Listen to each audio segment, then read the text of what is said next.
Good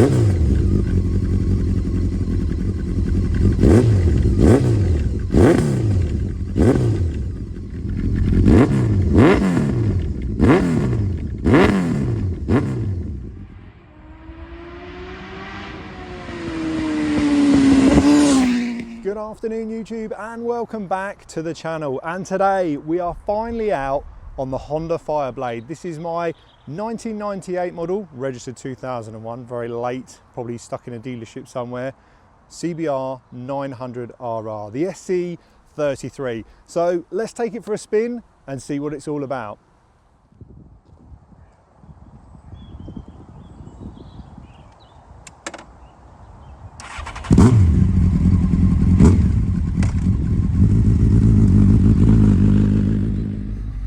So we're finally out on the Fireblade, having a little play with the microphones at the moment, playing with settings, so I do apologise if the audio is not perfect. Bit of a gravelly car park. So we're done. For those of you that obviously been following the series, we did the full service using all the parts from Fowlers parts, and we fitted this lovely Black Widow exhaust, which, oh man, it does make a lovely noise. So yeah, this video I suppose is going to be a bit of an intro to the ride, and yeah, I mean, it does ride well.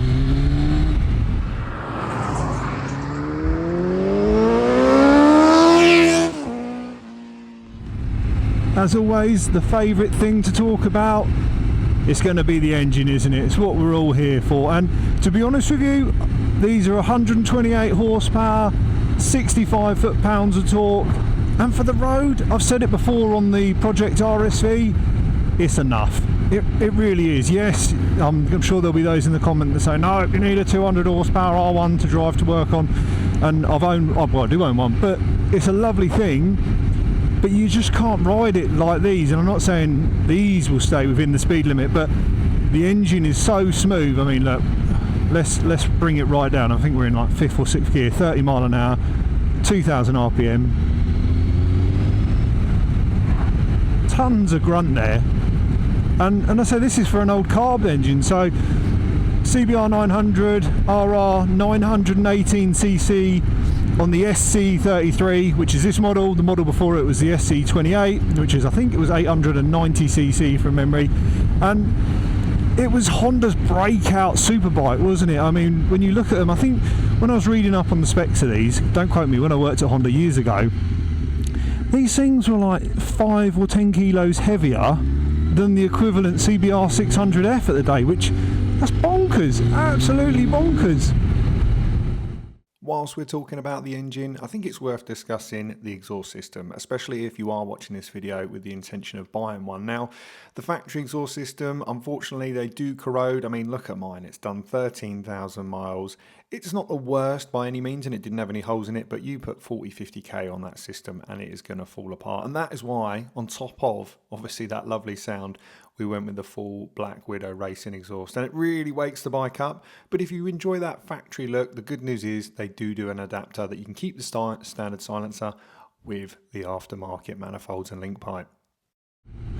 And as I've ridden on a lot of bikes over the years, V4, V-twin, inline 4 with a cross-plane crank like in the R1, and I've got to say, there is something very magical about the traditional inline 4 with the standard firing order. It sounds so sweet, especially when you get it through them revs. It's just absolutely delicious. And from that engine, we've got a 6-speed manual gearbox. None of this DCT malarkey. Proper, you got to do it yourself with a clutch, and it's it rides absolutely lovely. There's something about these old bikes, I still think, for me, and again, let me know in the comments what you think, but I still think Suzuki makes some of the best gearboxes. The R1M, lovely, this, lovely, but it just loses out on that absolutely crisp, satisfying feel. And that's not to say this is a bad gearbox. It goes up and down it lovely. One thing to bear in mind if you're buying one of these and you've come from, say, a modern sports bike, is you haven't got a slipper clutch. And what is a slipper clutch? Well, essentially you come down the box quickly, you're going to start getting a bit of engine braking. I actually got caught out with this, and that's why I'm talking about it, is I come up to a roundabout, maybe a little bit hot, blip down the box and she's snaking coming in. I was thinking, what the? Ah, yes, we don't have a slipper clutch. Whereas on a lot of the modern bikes, I'm not saying you're invincible to it, but this, a little rev match, don't go too mad, and like I say, it will play the game quite happily.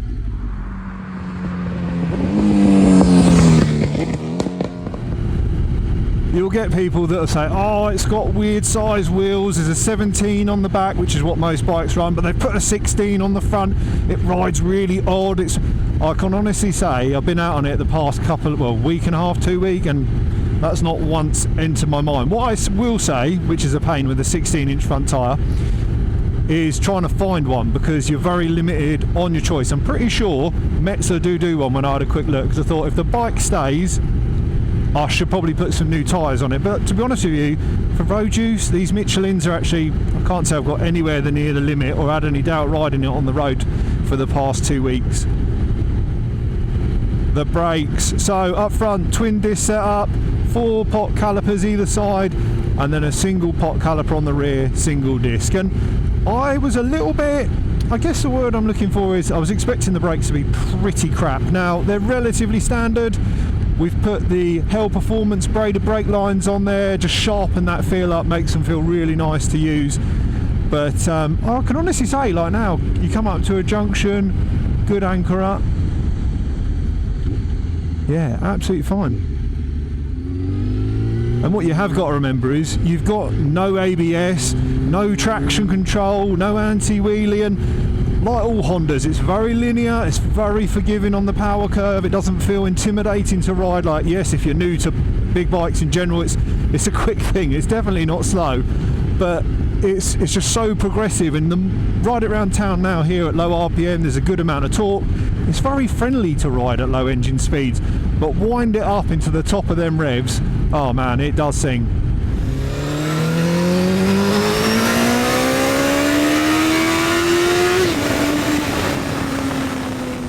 The rear suspension, we've got that single damper, I think it's a Showa unit, and it's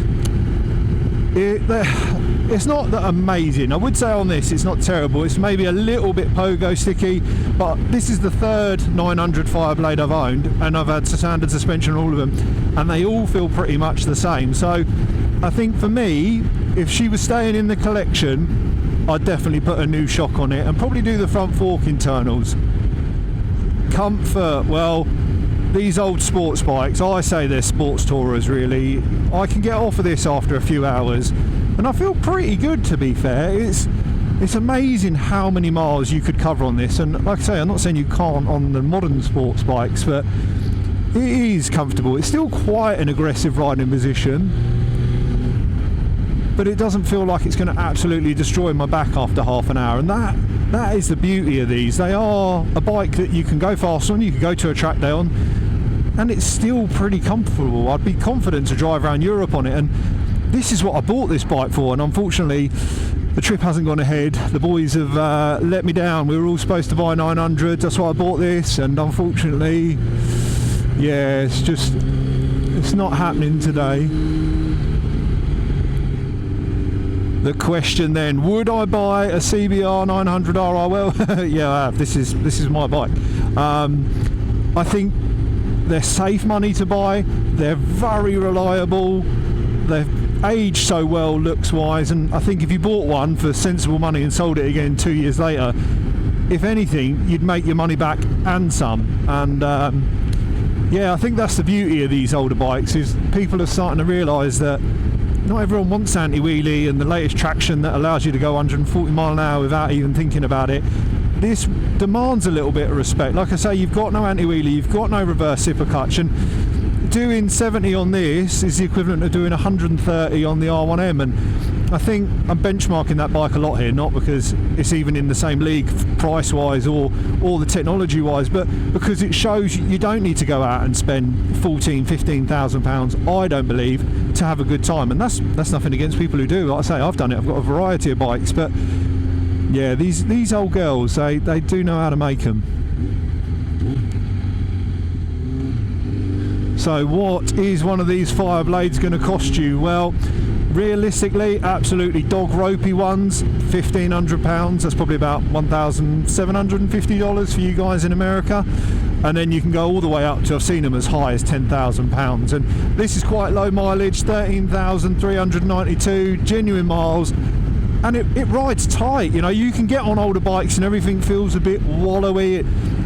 It feels like it's done the time, whereas this still feels really tight and fresh. I think if it had the rear damper done and maybe some fork internals, you'd be hard pushed to need anything else for the road. And I just love the fact that it's got good fairing cover, so you can get tucked in nicely. It really is a lovely looking thing to ride. And do you know what, we was out on it at Box Hill last weekend. We went and watched the MotoGP, me and the boys. I wanted to give it a bit of a shakedown, and yeah, it was incredible how many people come up to me and go, oh, I've had one of those, and oh, best bike I've ever had. And you almost think to yourself, well, why did you sell it? But I think at some stage we were all chasing that more power, bigger, faster, better, but you don't necessarily need it. That's the thing. Like, on the road now, it's getting so strict to ride quickly or fast that something like this does everything and more. Maybe for some of you younger generation guys, we should point out that these old bikes, they need a little bit of love if you're looking after one. And that's not to say that it's constant tinkering. I've got Ducatis and 2-strokes for that. No, not like that. But what I mean is, leave it for 6 months without using it. The modern day fuels go off in the carbs, they gum up, they don't run properly. As those who've watched the build series would have seen, this was having that like stutter hiccup, which was quite annoying, and I stripped the carbs back down and blew all the airways out on the carb, all the channels, and did the jets again. And I also richened up the low mixture screws, just 3/4 of a turn, because I've got the aftermarket exhaust, and it has been riding absolutely exquisite the last couple of days. I've been really loving it. I've been using it a lot more than I planned, that's for sure. The next thing to think about is if it's a cold morning, we got a choke, and I sort of missed that point into that there, thinking about the roundabout. For those of you that don't know, a choke essentially, when it's cold weather outside, you need to richen the fuel mixture. Your modern bikes, they do all this automatically, but on like a 5-degree morning or your first start, you pull that out, it lifts the idle, richens the mixture. Once she's up to temperature, you can drop her down. She runs pretty rough on the choke, so you don't want to be riding on it, but it's the way we get them going. And then you brim the tank, you go for your ride. You've obviously got no fuel gauge, so probably 70-80 miles into your ride, you leave in the big beans, and cuts out. And that's because you've got a fuel tap on the side, so you've got on, off and reserve. And essentially when you ride normally, you put it on, and then when you park it up, you put it on off. But occasionally when it's on and you're riding around and you run out of fuel, you put it to reserve, and you'll have a couple of litres to get you to the petrol station. The big mistake a lot of people make is they go to the petrol station on the reserve, fill it up, don't put it back to the on position, and then you completely forget about it, go for a long ride, run out of fuel and go, I'll put it back onto reserve. Oh, I haven't got reserve.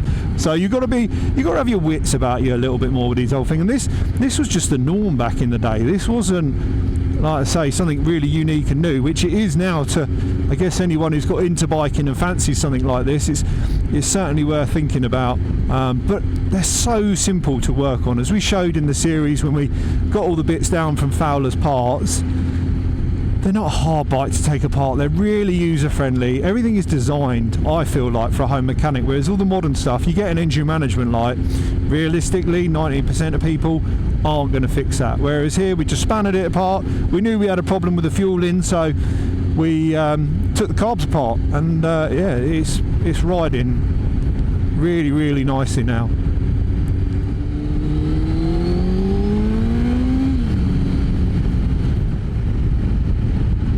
I must say as well, it is lovely to have some sunshine back out again. It's been a horrible winter. I've done nowhere near as much riding as I should, and I've thoroughly been enjoying being out on the old Blade. It's brought back some good memories from the last one I had, which was like probably knocking on 8-9 years ago. It really is a lovely thing to ride. Just an absolute dream just to carve through some twisty roads.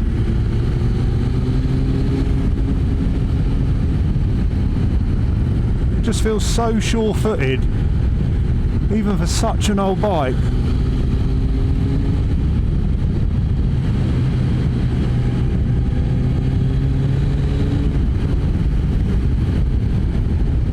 What a thing, what a thing. So as always, guys and girls, I hope you enjoyed the little mini series on the CBR. It's been a lot of fun, and it's been cool to be back out on one. If you have enjoyed the video, make sure you hit that like button, consider subscribing. The old girl is going to be for sale. I've got 8 motorbikes at the moment, real world problems, right? And I need to have a little declutter. I really want a super naked. So I'm going to put the link in the description. She's going to be on eBay. If it's sold, I'll put in there sold. So don't message me, please, if you're like, I can't see the link. But yeah, I really think someone's going to enjoy this. It's a truly wicked bike. I've also got to say a big thanks to Chris, Sanj and Kai for helping with the filming.